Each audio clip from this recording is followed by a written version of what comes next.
design is not appropriate here in the Philippines. Number one, kung makita ninyo ay ang temperature ani technically wise, dili siya pwede pang multi-cropping. Ang tanan vegetable na to is not uniform ang kailangan na temperature para ma-prolong ang shelf life. Naay mga around 5 degrees, ana, magdepende gid kana. Sumao kana nga kung kani atong ibutang diri sa Cagayan de Oro City, even diri sa Pinas, lugi na daan tong mga farmer nga ato pa nang isulod dia.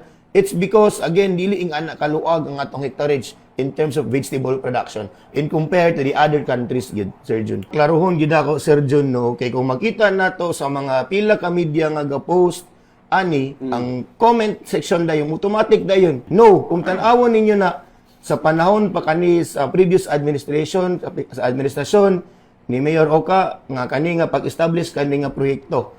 Again, klarohon ko usab nga kung makita ninyo March 24, 2022 kani siya na turnover. So mao kana nga kung makita ninyo ang pizza din na during that time ang counterpart gali ani sa Cagayan de Oro City is only the lot. Mao nang nabutang siya sa City Engineers Compound. Actually, ang plan ani didto gid na unta ibutang sa westbound sa ang trading sa atong vegetable